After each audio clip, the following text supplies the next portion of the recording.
அமிர்தா எழில் 2 பேருமே கோயிலுக்கு போயிருக்காங்க. அப்போ அமிர்தா சொல்கிறாங்க, நான் போயிட்டு வேண்டுதலை நிறைவேற்றிட்டு வரேன், நீங்கள் வெயிட் பண்ணிட்டுருங்க அப்படின்னு சொல்லிட்டு போகிறாங்க. அப்போ போகும்போது அமிர்தா அமிர்தா அப்படின்னு பின்னாடி கூப்பிடுற மாதிரி திரும்பி திரும்பி பார்க்குறாங்க. ஆனால் யாருமே இல்லை. திரும்பி பார்த்தா கணேஷ் நிற்கிறாங்க. அப்படி பார்த்தோன்னே பயங்கரமாக ஷாக் ஆகுறாங்க.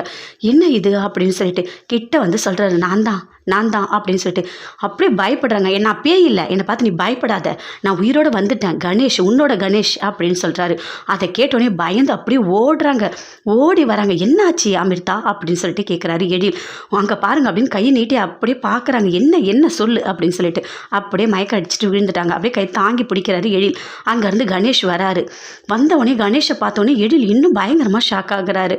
அப்படியே பார்த்துட்டு கை எடுக்கிறாரு. எழில் வந்து அமிர்தா மேலே கை வச்சிருக்காரு. அப்படியே கை எடுத்துட்டு என்னோட பொண்டாட்டி நீ எதுக்கு பிடிக்கிற குடு அப்படின்னு சொல்லிட்டு அமிர்தாவை அப்படியே வாங்குறாரு. அமிர்தா எழுந்து, அமிர்தா நான் தான் வந்துட்டேன், உன்னோட கணேஷ் நான் தான், எழுந்துற அமிர்தா அப்படின்னு சொல்கிறாரு.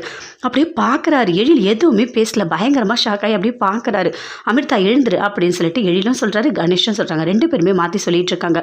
எழுந்துக்கவே இல்லை அமிர்தா. எழுந்துரு அமிர்தா அப்படின்னு சொல்லிட்டு பயங்கரமாக எழுப்பிட்டே இருக்காரு. ஆனால் எழுந்துக்கவே இல்லை. சரி அப்படின்னு சொல்லிட்டு கீழே அப்படியே ஸ்டெப்பில் விட்டுட்டு போயிட்டு தண்ணி எடுத்துகிட்டு வர்றாரு. அப்படியே ஃபேஸில் தெளிக்கிறாரு. எழுந்துரு அமிர்தா எழுந்துருன்னு அப்படியே எழுந்துக்கிறாங்க. எழுந்து பார்க்குறாங்க. பார்த்தோன்னே அப்படியே பயங்கரமாக பயப்படுறாங்க. ஏன் அமிர்தா பயப்படுற? நான் தான் உன்னோட கணேஷ் நான் தான் அப்படின்னு சொல்லிட்டு பயப்படாத அமிர்தா, நான் உயிரோட வந்துட்டேன் அப்படின்னு சொல்கிறாரு.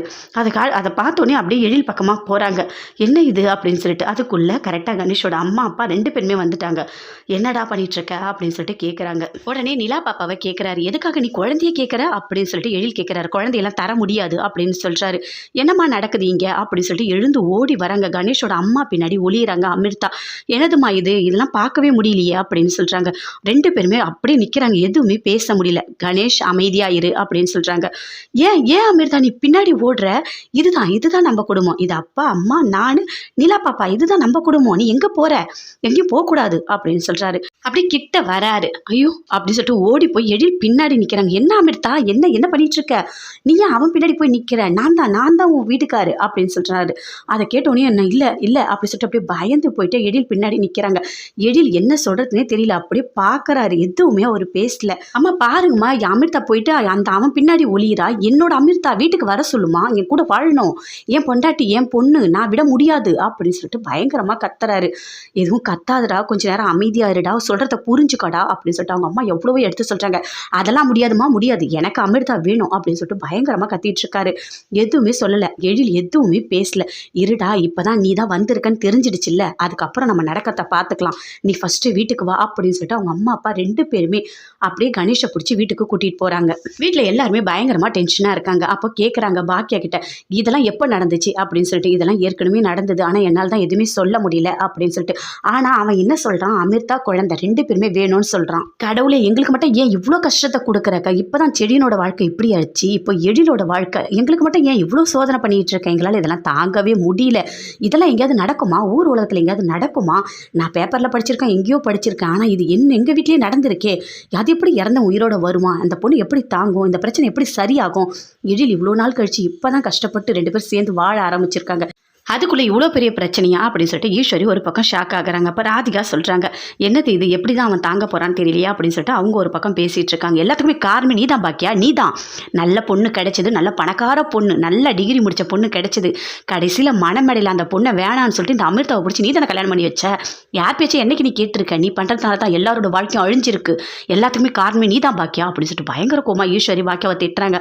அதுக்கு ராமூர்த்தி சொல்கிறாரு, இதெல்லாம் நடக்கும்னு ஏதாவது தெரியுமா பாக்கியாவுக்கு? பாக்கியாவை எதுக்காக நீ திட்டிகிட்டு இருக்க? இதெல்லாம் யதார்த்தமாக நடந்தது, அதுக்கு பாக்கியா என்ன பண்ண முடியும் அப்படின்னு சொல்லிட்டு ராமூர்த்தி கத்துறாரு. அப்போ கோபி சொல்கிறாரு, இல்லை எழில்கிட்டையும் அமிர்தா கிட்டையும் உண்மையை சொல்லி தான் ஆகணும், வேறு வழியே கிடையாது அப்படின்னு சொல்லிட்டு. இல்லை அவன் வந்து அமிர்தா கூட தான் வாழ்வேன்னு அடம் பிடிக்கிறான், இப்போ என்ன பண்ணுறது அப்படின்னு பாக்கியா சொல்கிறாங்க. அது எப்படி முடியும்? நாம் என்ன தெரிஞ்சா செஞ்சோம்? அவன் இறந்துட்டான்னு 2 வருஷம் கழிச்சு தானே கல்யாணம் பண்ணாங்க. செத்தவன் உயிரோடு வந்தது அது அவனோட தப்பு, அதுக்கெல்லாம் ஒன்றுமே பண்ண முடியாது.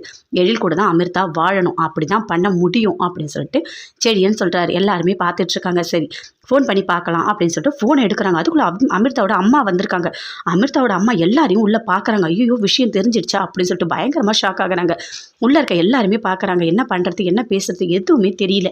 உள்ளே வராங்க. வந்தவொடனே பேச ஸ்டார்ட் பண்ணுறாங்க. எழில் அமிர்தா நிலா பாப்பா 2 பேரும் கூட்டிகிட்டு வீட்டுக்கு வராங்க. 2 பேருமே பயங்கரமாக ஃபீல் பண்ணிக்கிட்டு இருக்காங்க. ஏதோ ஒரு விஷயத்தை யோசிச்சுட்டே இருக்காங்க. அவங்களால எதுவுமே பண்ண முடியல.